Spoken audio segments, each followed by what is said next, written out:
नमस्कार, आप देख रहे हैं वन इंडिया हिंदी और मैं हूं आपके साथ नमन मटके। देश की वित्त मंत्री निर्मला सीतारमण ने आम बजट पेश कर दिया है, जहां अब की बार ये जो बजट आया है कई सारी उम्मीदों के साथ आया है और कई सारी सौगातें भी लेकर के आया है।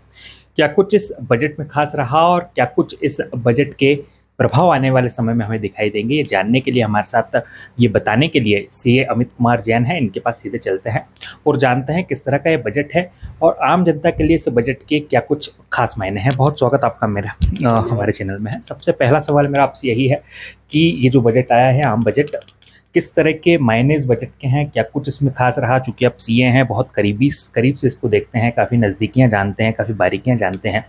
आम जनता को यदि हम सामान्य भाषा में समझाएं या सरल भाषा में समझाएं तो किस तरह से हम जनता को बता पाएंगे कि ये बजट उनके लिए काफ़ी है या फिर ये बजट में क्या कुछ कमियां हमको नज़र आ रही हैं? सर, सबसे पहले तो मैं धन्यवाद देना चाहूँगा जो मुझे इस मंच पे आपने आसीन किया और आगे इसके लिए मुझे नॉमिनेट किया।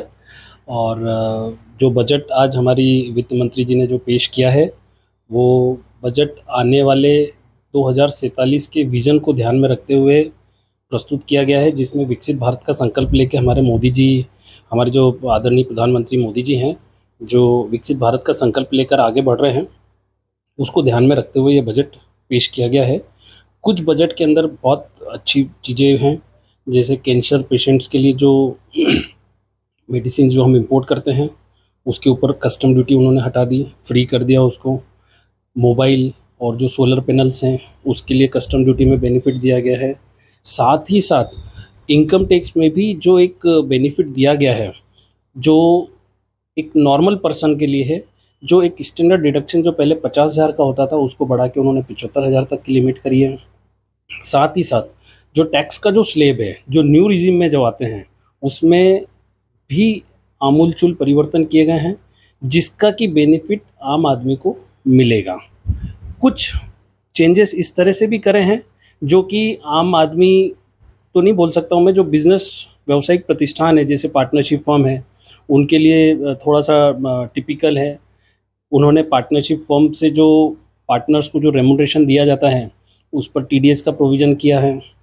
साथ ही साथ लॉन्ग टर्म कैपिटल गेन में जो है बहुत चेंज किया है। शेयर्स एंड सिक्योरिटीज़ मार्केट, जिसमें कि आज की तारीख में 12 करोड़ डीमेट होल्डर हैं और 12 करोड़ लोग आज की तारीख में शेयर मार्केट से कहीं ना कहीं किसी न किसी प्रकार से जुड़े हुए हैं।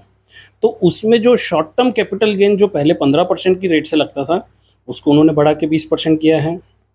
लॉन्ग टर्म कैपिटल गेन जो पहले 10% से लगता था, उसको उन्होंने 12.5% किया है। साथ ही साथ जो कैपिटल गेन की जो लिमिट थी एग्जम्पशन की, वो 1 लाख रुपए से बढ़ा के 1.25 लाख रुपए करी है। तो काफ़ी देखिए, बजट का मतलब ही होता है बजट, जो हर किसी की एक्सपेक्टेशन को फुलफिल नहीं कर सकता है। यदि हम बात करें तो बजट में अब की बार युवाओं के लिए क्या कुछ आया, और इसी के साथ साथ यदि हम बात करें तो ऐसी बहुत सारी चीज़ें होती है जिस पर आम जनता का फोकस होता है। एक आम आदमी जब बजट देखता है तो जानना चाहता है कि मेरे लिए इस बजट में खास क्या है। तो एक आम आदमी के लिए इस बजट में क्या कुछ खास देख पाते हैं? सर देखिए, सबसे पहले तो मैं आपको बता दूं, ये मोदी जी की जो सरकार है उसका ये 13वां बजट है और हमारी जो वित्त मंत्री जी है ये उनका 7वां बजट है। इस 7वें बजट में उन्होंने एक जिसको बोल सकते हैं 9 तरह के जो एरियाज़ थे उनको फोकस किया है, जिसमें युवाओं के लिए भी काफ़ी कुछ चीज़ें दी गई है।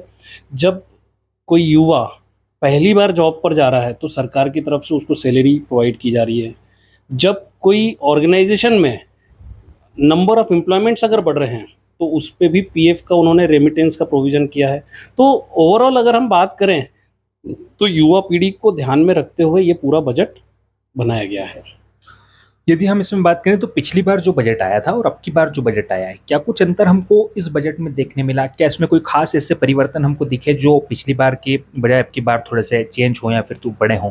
सर, पिछली बार जो बजट आया था वो एक इंटरिम बजट था और चूँकि चुनाव थे सामने तो वो इंटरिम बजट के हिसाब से था। अब ये जो बजट आया है ये पूरे 5 साल के प्रोविज़न को लेकर और साथ ही साथ 2047 के टारगेट को लेकर बनाया गया है।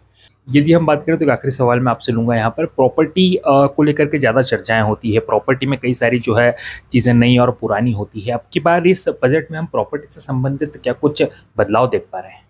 सर, प्रॉपर्टी को लेके जो एक प्रोविज़न अभी जो मैंने, हालाँकि पूरा देखने में नहीं आया है, बट जो पढ़ने में आया है वो ये आया है कि जो कैपिटल गेन का जो इंडेक्सेशन बेनिफिट जो मिलता है, वो इंडेक्सेशन बेनिफिट को सरकार के द्वारा हटा दिया गया है और टैक्स का जो रेट लॉन्ग टर्म का जो लगता था, जो 20% लगता था, उसको रिड्यूस करके वो 12.5% पर लेकर आ गए हैं। तो अब इसके रेपरकेशंस क्या रहेंगे, इसके आने वाले उसमें क्या इम्पैक्ट आएगा, वो तो आने वाले टाइम में पता चलेगा। डेफिनेटली। तो ये थे हमारे साथ सीए अमित कुमार जैन, जिन्होंने स्पष्ट तौर पर आज जो बजट वित्त मंत्री निर्मला सीतारमण ने पेश किया है उसकी बारीकियां और उसके प्रभाव जो आने वाले समय में होंगे ये इन्होंने हमें बताए हैं। बहरहाल अब देखने वाली बात होगी कि आने वाले वक्त में जब देश आगे बढ़ेगा और किस तरह के प्रभाव हमको बजट के जो है आने वाले समय में देखने मिलते हैं। इंदौर से वन इंडिया हिंदी के लिए नमन। धन्यवाद।